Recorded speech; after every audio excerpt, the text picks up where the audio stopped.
चलिए दोस्तों, तो पेपर नज़दीक आ चुके हैं। तो एलएलबी थर्ड सेम की मैं तैयारी आपको सीआरपीसी के कुछ क्वेश्चनों से करा देता हूं। ये क्वेश्चन बहुत ही ज़्यादा इम्पोर्टेंट होने वाला है और ये परीक्षा में अधिकतर पूछा जाता है।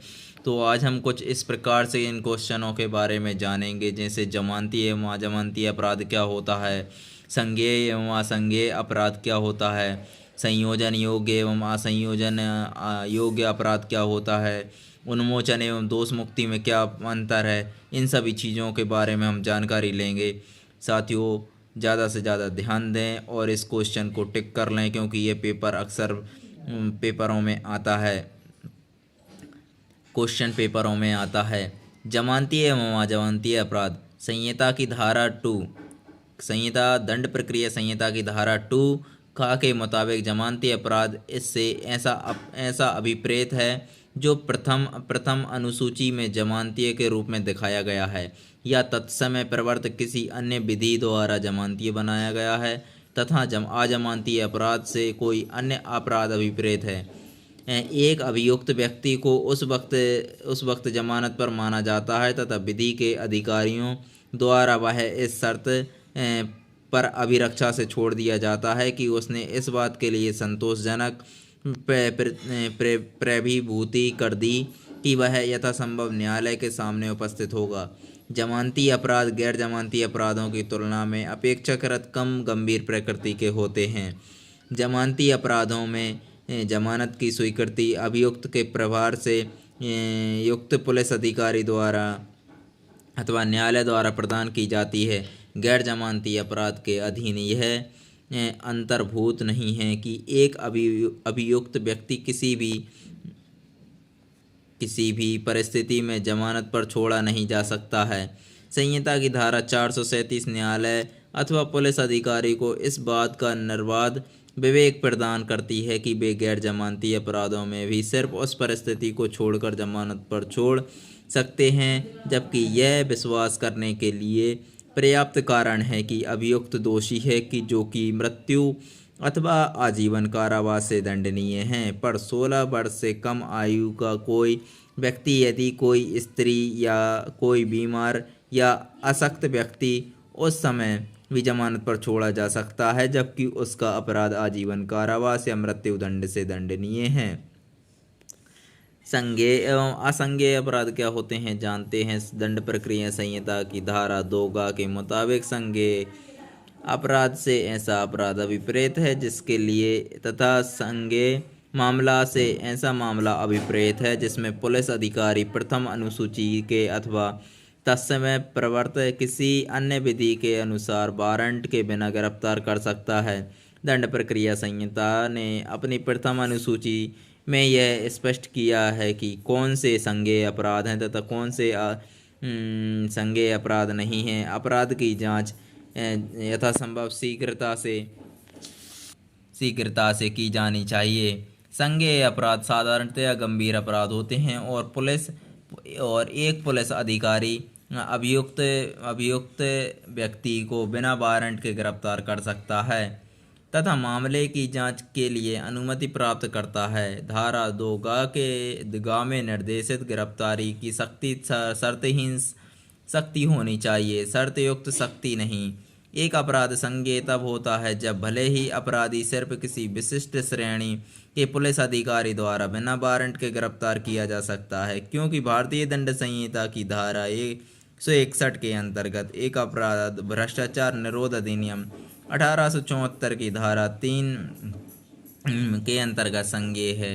इसी तरह भारतीय दंड संहिता की धारा 161 तथा धारा 116 के साथ गठित होना संज्ञेय होना चाहिए। प्रायः वे समस्त अपराध जो एक लोक सेवक द्वारा कारित कहे जाते हैं उन्हें धारा ए एवं सी के अंतर्गत आना चाहिए। संज्ञेय एवं असंज्ञेय अपराधों में अंतर जानते हैं। क्या होते हैं संज्ञेय और असंज्ञेय अपराध? संज्ञेय अपराध गंभीर तथा संगीन प्रकृति के होते हैं और असंज्ञेय अपराध सामान्य प्रकृति के होते हैं। संज्ञेय मामलों में पुलिस अभियुक्त को बिना वारंट के गिरफ्तार कर सकती है और असंज्ञेय मामलों में पुलिस बिना वारंट के गिरफ्तार नहीं कर सकती। पुलिस अधिकारी संज्ञेय अपराध में पुलिस अधिकारी बिना किसी आदेश के अन्वेषण प्रारंभ कर देता है और असंज्ञेय अपराध में बिना आदेश के अन्वेषण प्रारंभ नहीं करता। संज्ञेय अपराध में संज्ञेय मामलों में कार्रवाई के लिए परिवाद की आवश्यकता नहीं है। असंज्ञेय में परिवाद की आवश्यकता प्रारंभ से ही होने लगती है। चलिए जानते हैं संयोजन एवं असंयोजन योग्य अपराध। संहिता की धारा 320 के अधीन उन अपराधों का वर्णन किया गया है जो मामूली तौर से संयोजन योग्य हैं। जो अपराध इस धारा में वर्णित नहीं है वे संयोजन योग्य अपराध होते हैं। भारतीय दंड संहिता के अतिरिक्त जो अपराध अन्य नियमों के अतिरिक्त किए जाते हैं वे संयोजन योग्य नहीं होते हैं। धारा 320 के मुताबिक अगर अपराध संयोजन योग्य है तो संयोजन का परिणाम उस अभियुक्त की दोष मुक्ति होगा। इस धारा के मुताबिक वैधानिक रूप में अपराध का शमन वे व्यक्ति कर सकते हैं जिनका विवरण धारा 320 में दी गई सारणी के तीसरे कॉलम में दिया गया है। जब अभियुक्त विचारणार्थ सुपुर्द कर दिया जाता है अथवा जब वह दोष सिद्ध कर दिया जाता है तथा अपील लंबित होती है तब अपराध का शमन यथास्थित उस न्यायालय की इजाज़त के बिना अनुज्ञात न किया जाएगा जिसे वह सुपुर्द किया गया है या जिसके सामने अपील सुनी जानी चाहिए। एक समनीय बाद में समझौता मजिस्ट्रेट को मामले का विचारण करने में क्षेत्राधिकार से वंचित करता है। धारा 320 के मुताबिक वह व्यक्ति जो इस धारा के अधीन अपराध का शमन करने हेतु अन्यथा सक्षम होता 18 वर्ष से कम आयु का है या पागल है तब कोई व्यक्ति जो उसकी ओर संविदा करने के लिए सक्षम हो न्यायालय की अनुज्ञा से ऐसे अपराध का शमन कर सकता है।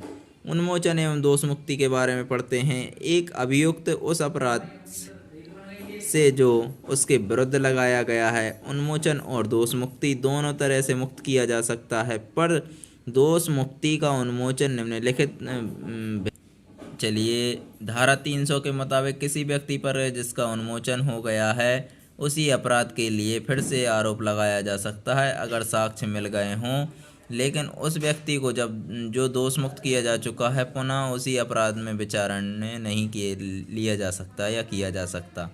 नंबर 2, उन्मोचन का आदेश निर्णय नहीं होता है लेकिन दोष मुक्त का आदेश का निर्णय होता है।